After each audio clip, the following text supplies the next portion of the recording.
Hello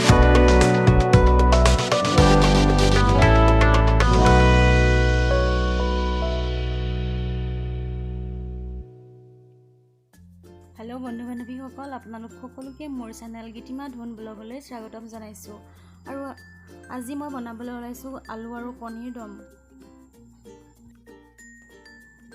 আলুখিনি কাটি ধুই ৰেডি কৰি লৈছো।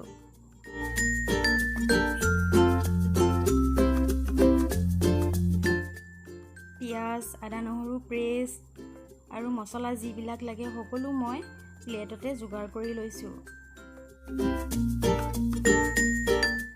এতিয়া মই আলুখিনি বইলত দি দিছো আৰু কণীখিনিও বইলত দি দিছো।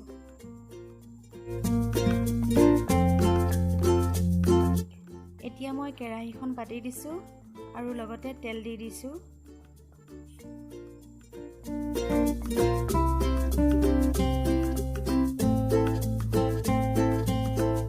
এয়া কণী ফ্ৰাই কৰি আছো।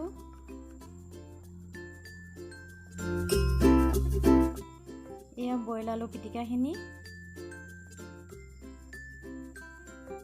আৰু ফ্ৰাই কৰা কণী কেইটা।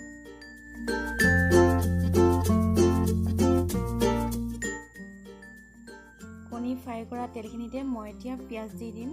পিয়াজ দিলো, লগতে জলকীয়া দুটা দি দিছো।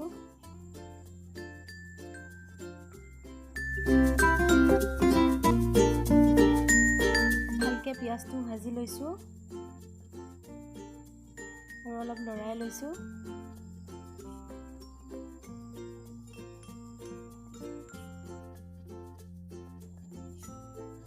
আৰু এতিয়া মই আদা নহৰু পেষ্টখিনি দি দিম।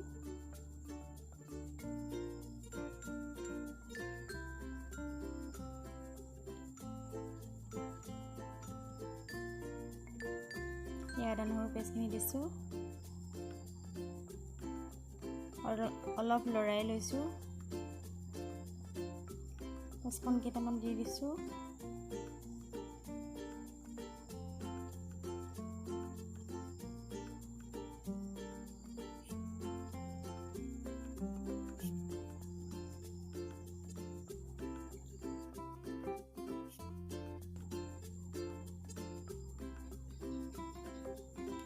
এতিয়া মই জিৰা গুড়ি অকণমান দি দিছো, ৰেড চিলি পাউডাৰ অকণমান দিছো, হালধি অকণমান দিছো আৰু লগতে নিমখ অকণমান দি দিছো। আৰু এতিয়া ভালকে লৰাই লৈছো অলপ।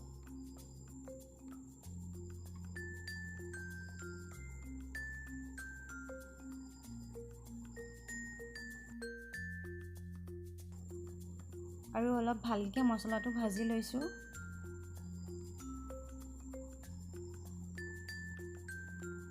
এতিয়া মই আলুখিনি দি দিছো আৰু অলপ লৰাই ল'ম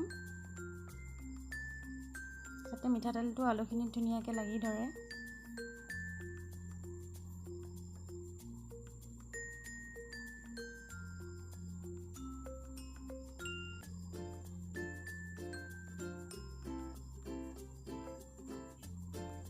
গোটেইখিনি ভালকৈ মিহলাই ল'লো।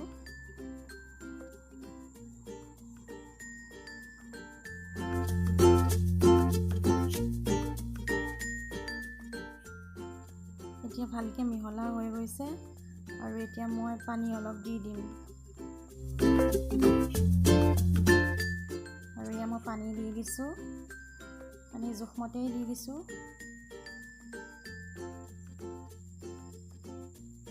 আৰু ভালকৈ এতিয়া লৰাই ল'ম অলপ।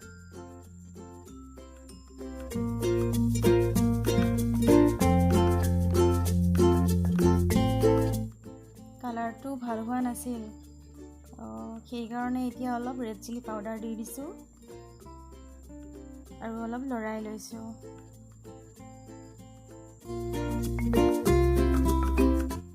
ইয়াত উতল আহি গ'ল আৰু লগতে মই কণীখিনিও দি দিলোঁ উতল আহোঁতে। আৰু এতিয়া মই অলপ লৰাই লৈছোঁ।